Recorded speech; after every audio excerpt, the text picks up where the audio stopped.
Resumo da novela O Rico e Lázaro do dia 13 de novembro. Inscreva-se no canal e não esqueça de deixar seu like para apoiar o canal. Shine diz a Zack que ele decidiu se comportar como chefe da casa. Asher defende que ele só quis ajudar. Shine responde que não está falando de intromissão, mas de respeito. Zack pede que não fale assim, pois Asher não fez nada errado. Shine insiste que a dívida é eterna e que Zack precisa aprender a respeitar. Ele não aceita que se intrometam nos seus negócios e lembra que se Zack quer pagar a dívida do servo, deveria pagar o ouro por tê-lo abandonado. Asher pergunta se ele vai extorquir o próprio filho. Zack afirma que vai recompensar seu pai, pois ele pouco fez para ajudá-lo. Helga fica emocionada ao reencontrar seu marido. Nabucodonosor diz que a defesa do governador não é suficiente para livrar Joaquim da execução. A rainha Neusta grita, protestando contra a morte de seu filho, mas é contida. Abdenego e Daniel pedem para que um nobre de Judá, Gedalias, seja ouvido, e ele garante que pode atestar a inocência de Joaquim. Nabucodonosor permite. Gedalias revela que Ananias, um falso profeta hebreu, foi quem incitou a rebelião dos hebreus na Babilônia, sendo pago para isso. O objetivo era incriminar Joaquim e evitar que ele assumisse o trono de Judá. Nabucodonosor pergunta quem pagou por isso, e Gedalias responde que foi Zedequias, tio de Joaquim. Arioque traz notícias dos espiões sobre Zedequias, que está buscando uma aliança com o faraó. Nabucodonosor ordena que o exército se prepare para atacar Judá pela traição. Enquanto isso, o rei Zedequias passeia pela cidade e menciona que trouxe um cordeiro para o sacrifício. Fassur aprova dizendo que será atendido. Zedequias pergunta por Gedalias, e Aicão informa que ele foi a Belém resolver um problema. Micaias questiona Aicão sobre a possibilidade de agradar a Deus após suas ações. Aicão diz que o mal poderia ter sido evitado se o rei e outros tivessem agido com honestidade, e que eles não tinham outra opção. Nabucodonosor declara que ninguém desafia o Rei dos Reis e que Jerusalém deve ser destruída. Daniel implora para poupar seu povo, dizendo que, embora alguns poderosos o traíram, são os humildes que sofrerão. O rei manda ele se afastar do assunto, afirmando que não é sua responsabilidade. Joaquim pergunta se está livre e Nabucodonosor confirma que, após tudo o que aconteceu, ele foi inocentado. A rainha Neustra abraça o filho, aliviada por ele ter escapado dessa trama que quase lhe custou a vida. Ela exige, Nabucodonosor responde que ela não exige nada que se dê por feliz por não ter que enterrar seu herdeiro, permitindo que ela saia antes que mude de ideia. Beroso comenta que Daniel sempre encontra um jeito de salvar os hebreus, e Samur-Ramate concorda, dizendo que o falso crime de Joaquim ajudou a desviar a atenção, beneficiando a Babilônia. Beroso reconhece que mais uma vez, o governador estava certo. Nabucodonosor ordena que Nebuzaradã lidere o exército para destruir Jerusalém, mas instrui que Jeremias, o profeta, seja poupado e tratado como aliado. Ele também quer Zedequias capturado com sua família. Na festa, Joana se alegra com a presença de Jeremias e Sadraque e Daniel celebram a inocência de Joaquim. Gedalias entrega a mensagem de Jeremias, alertando contra falsos profetas, e Daniel instrui que cópias da mensagem sejam espalhadas entre os exilados. Fassur comenta que não vê Ananias há tempos, e Osiel nota que ele anda estranho e assustado após a profecia de Jeremias. Durante a festa, Asher conta que Shine voltou ameaçando e recusou a ajuda de Zack para quitar a dívida. Matias sugere que ele deveria ter fugido com Joana, mas Asher diz que a família precisa dele.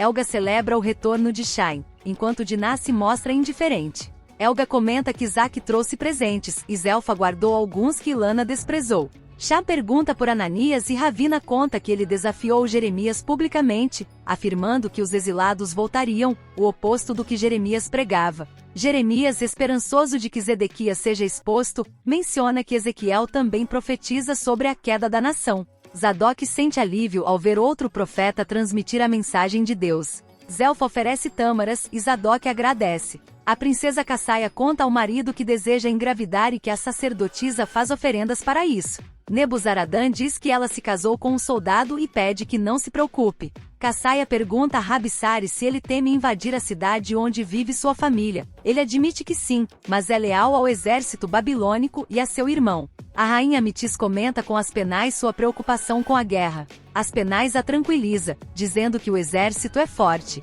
Mitis se alegra com a justiça feita a Joaquim, acreditando que ele é uma boa pessoa. Joana convida Asher para colher frutas, mas ele prefere ficar com Matias. Fassur observa Joana à distância, com Osiel questionando se ele deseja algo. O príncipe Joaquim agradece a Ivo Merodach por tirá-lo de perto da mãe e fala sobre o que Edissa lhe contou enquanto estava preso. Ivo lamenta, dizendo que carrega o peso das escolhas que fez. Joaquim elogia a fé de Daniel e Edissa, e Ivo comenta sobre como Joaquim frequentemente menciona Edissa. Joaquim brinca sobre os dois príncipes reclamando dos pais. A rainha Neustra está desesperada procurando Joaquim, e Edissa tenta acalmá-la.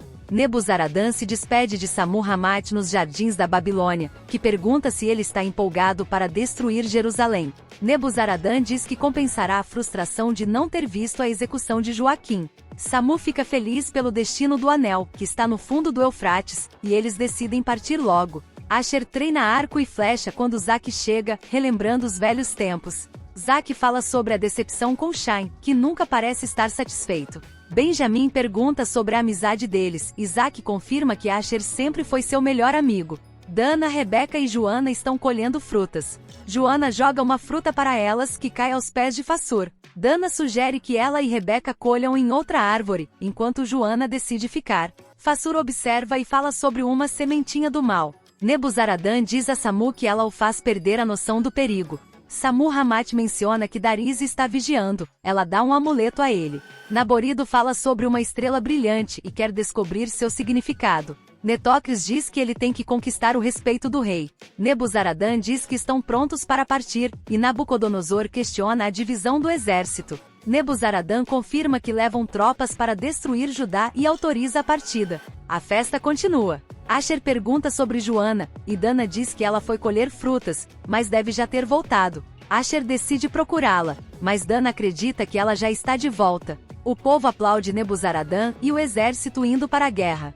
Shag tenta convencer uma jovem que previu os eventos a ouvir sua sorte, mas ela recusa, dizendo que já tem um marido. Sammu-Ramate chega e faz uma proposta a Ur-Zabum, que fica surpreso. O povo continua aplaudindo o exército. Nebuzaradan diz ao irmão para ver como seu exército é grandioso, respeitado por todas as nações. Rabissares diz que é impressionante, que agora é um soldado babilônico. Nebuzaradan diz que ele está à altura e será bem recompensado. Fassur, consumido pelo desejo por Joana, está perto de uma pedra. Joana se aproxima e pergunta se ele está mal e se pode ajudar. Fassur a acusa de ser um demônio e comenta sobre olhar para sua boca. Joana o avisa para não se aproximar. Fassur a empurra contra a pedra, dizendo que ela deve ser linda apesar do mal que carrega. Joana o empurra de volta e ela sai correndo. Asher chega e Joana o abraça. Ele pergunta o que aconteceu, e Joana pede que ele deixe pra lá, explicando que Fassur a encontrou novamente. Asher pergunta se ele desrespeitou ela novamente e o que ele disse. Ele promete confrontar Fassur, mas Joana diz que Fassur é um doente e que não vale a pena. Ela o chama para ir embora, e Asher acompanha. Se você gostou do vídeo, não esqueça de ativar o sininho das notificações para receber o aviso de novos vídeos. Obrigado!